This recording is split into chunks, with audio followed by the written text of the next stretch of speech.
want to start this video off with a overview of Lisa Mocan's site. But before I get too far into that, I should introduce myself. My name is Patrick Hulley. I'm the broker of record, co-owner of REMAX Rise. We are a brokerage serving Eastern Ontario. I'm a member of your realty group, and we serve the greater Kingston area.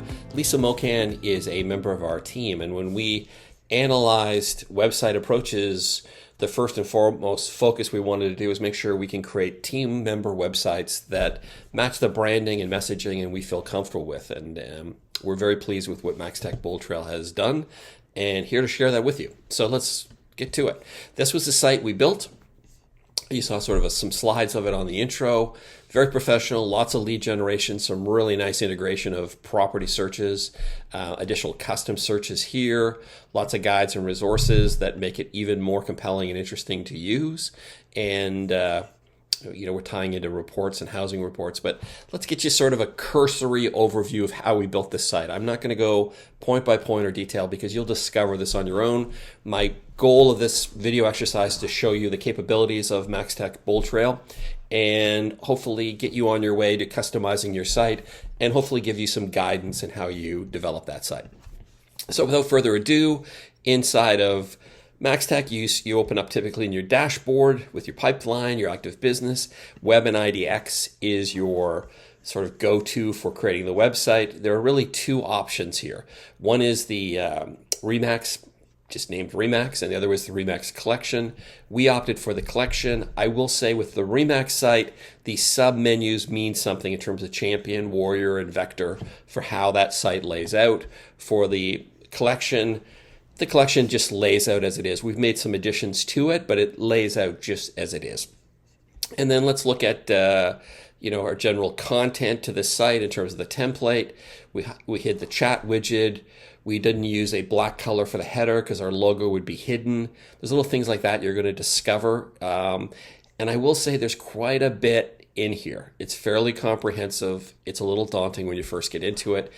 But as you learn it, and once you I think the most important thing is once you set up your core fundamentals to how this looks, you're really not going back again. You're not spending a lot of time here. So there is the intensive side of setting it up, but once it's done, if you have what you want, you're on your way. There might be a little bit of custom pages or things you're doing from a market standpoint, but you're not going to spend a lot of time redesigning an existing website. Once it works and looks good, you've got it. Custom navigation basically puts the categories that you want into your menu at the top. So if I wanted to add another menu for Let's Talk into Lisa's website, I would put it here, and then I could create sub pages off of that. I will highlight that a little bit further. Listing carousels we sort of learned this. There's 3 that you can do. We turned 1 off because we found in the template, and I'll show you those carousels. I'll get down a bit into the site. So we had 1 for just listed, 1 for open houses, but inside of the system here, if I wanted to change that from open houses or make it just reduced, let's say in that case, and I say save, and I go back to the website, reload, we'll probably find that one of these is now just like that, just reduced. It's that easy to make instantaneous changes, but we like the just listed. But I did learn that the templates do control how many of these carousels you can have, as much as the option shows 3. With the collection template, you're only going to get 2. Just little things like that. Pages. Pages is brilliant for several reasons. One is just custom pages that pre-exist. So you can say a buying home guide resource. I can make this my custom buying home guide resource. Or let's say I've got a great link to a buying resource guide, and really all I want to do is create a link to it or use one of REMAX's buying guide resources. I can go to advanced options, and I can just direct it to the link. So in this case, it's not what I'm going to, but I'm going to go to the hottest market, which is more of a resource side, but I just want to show you how this works. I put my meta tagging. If this was my buyer guide from one of the REMAX sites or a buyer guide that I thought was a good reference point, I literally just want to put it in. I would just save this, close this up, and basically it's in the advanced options, save, publish. I don't know what, I do have to look in advanced options. I put this in guides and resources. So I just want to know where it was, publish. And it's not going to any of this guide now. It's basically going to go, I'm going to refresh that page. And in guides and resources, buying a home is here, which takes us to the article. This works great for external articles. And as I said, for my example, not the best. This could have been done to take it to a buying guide. We actually have a buying guide as one of our links. Then we created a page to the buyer's guide. Let's just look at that. And that's a custom page with a little link on it to download the buyer's guide. Very easily done. But as I said, if you don't have that built and you just want to connect to a page, when you go to your custom pages, let's just get back there again, pages, you just can create a custom page. And let's just say this is let's be more realistic about this. This is Canada's. So all the time, REMAX blog has great news articles and resources. I can go in here and easily take one of these articles that I think might be interesting for my website to have, or tie this into my social. 5.8 million luxury Toronto home for sale. Maybe that's of interest. I can just do quick and easy. I can take that link, take it here, and I use the advanced options features with the URL, add that in, and I might put it in a category. So I mean, property search is not necessarily applicable, but I'm just going to say article 5 million condo. And that's not even a great text for it, but that's what it's called. I just want to show you how quickly it is to do that. Close it, save, publish, go back to Lisa's page, property search. I typed it wrong, but article million condo, it's supposed to be 5 million condo, but that just shows how quickly it is to get an external link tied into your website so you can direct people to. Of course, you're going to direct them away from your site when you do that. And the idea of these pages, generally speaking, is to keep them on your content, because the more they're on your content, the more they're going to link and connect to you. So when I create custom pages, I'm just going to show all pages. So let's look at some of the ones I've created here. Where's my 5 million condo one that I just did? Search by feature. Yeah, there's my condo. This takes it off, and this just simply deletes it, so it's gone. And that's the buyer's guide, I think, that I created. I'm not. That's my last edit, is not me, so I'm going to leave that. That's the one I want to keep. I almost deleted a good page. But it's easy to add these in and then create when you do these pages. So if we look at all pages, I can take a page and I can have it indexed. If I edit it, I can have that page in the advanced options indexed to whatever I want to. Maybe it's a property search point that I want that page to. Inside of our website, we did create, very customized, a search by area and a search by feature. There's a second video which will explain and provide the guidance we utilize to do this. It's very important to follow that second video series if you want to do this, because this is a very slick look. We have a great admin named Michaela who figured all of this out and took this page to the next level. And I think it's a well worthwhile video to explore, and we've made it easy for you to get to this stage by putting that in. Guides and resources, we created guides and resources side of it, which was just great for buyer's guides. Any reports or news articles that we want to tie in, again, I just showed you how easy it is to do that. I want to show you one more that's inside of the setup, and then I'll stop on the template side of it. I'm going to go to Web and IDX, and I'm going to go to Site Content.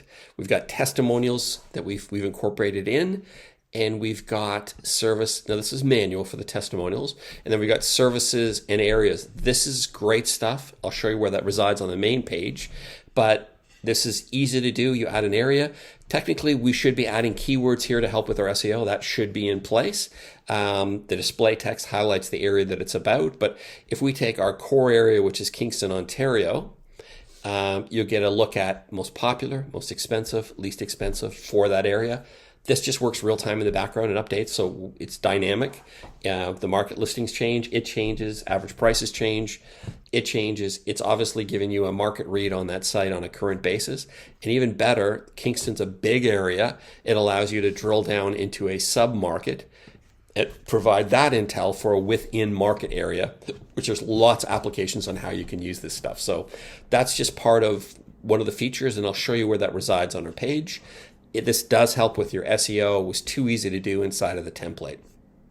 I have two other points, and then I'm going to close this video off And here's the areas we cover. So that was how we got to the Kingston. But these words and this tagging that we tie into these pages, which again, inside of the meta tagging keywords should be there. So if we want to do Amherst View, for example, was one I was looking at, I would put like Amherst View, real estate for sale, all the stuff that's going to help you with searches if somebody's looking for a specific area. And I'm going to save that. And that'll keep that keyword in place, and that'll help with your SEO. That should definitely be on the site. You can add a blog, and we did add widgets. So widgets are too easy to add. You can see my homepage widgets. These are the home worth, search alerts, resources. These are those widgets that, let's look at one here, featured list, featured area widgets. Let's just go to edit. And you can see we've got all these areas that we have. They're super easy to add in, and we're really easy to create and just basically brilliant to have in place. And now let's go to our site to see how they work. So we go scroll down. All these featured areas look very professional and slick. They all map grid to the specific area. And that's one of the ways you can use this site. Because if you look at one of the like search by features, just think of the possibilities for lead generation for this. Waterfront homes. Kingston, Greater Kingston area is right where St. Lawrence River meets Lake Ontario. We're surrounded by hundreds of lakes. You can just look at the map here to see them. So waterfront searches are great lead gen for us, and the opportunity to create a nice resource page for all the waterfront information, properties, and searches and ways you can play around with that. Because if anybody picks any individual property, they're going to tie back to us. We're going to get the lead gen. We're also going to get the intel inside of the CRM of where people go. So the more filter search and refining areas can be very powerful to create really good lead generation. One tip you need to know is, for some reason, internalize links. If somebody has a solution to this, I'd welcome hearing it, but you can't do that cut and paste of the link and create that sort of drop down text to go over that page. It will not load. It only loads in that, and what I'm referring to is in the pages. If I want to create a custom page and literally just be super lazy and go to the advanced option and create a, put it in a subcategory, but have it go to a URL page, I can't do that inside of here. I just can't do it. Advanced options, there's the URL link I was looking for. So basically, I can't cut and paste to the website. I can to any external page. And of course, you would always do the meta tags, the keywords, anything to help your SEO. You want to do it. The site allows you to do that. I will take a moment on pages. Let's say the waterfront idea. I created sort of a base, simple way of doing this. So I'm going to browse. And browse is where images that I have. I basically created a row, and I could have added more rows, but any image that I have here, I can add.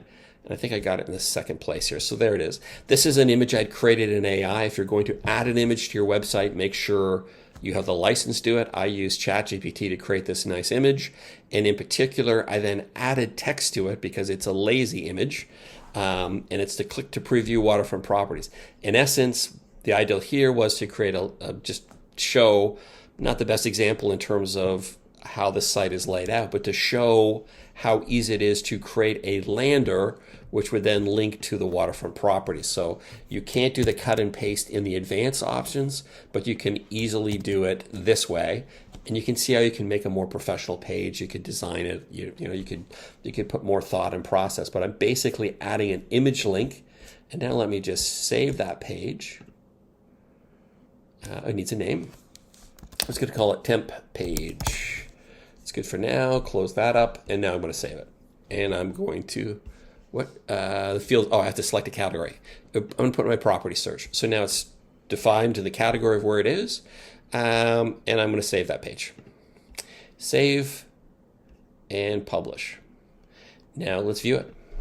So I've created, using my nice sort of AI image, this whole image is really the link, but I put a button on it just to make it clear, and basically that'll link to that waterfront property search. So you can get an idea on a rudimentary basis how this could work, and I think that's very helpful to do in terms of how you utilize that page and how you put that all together. So I hope you found this video introduction helpful.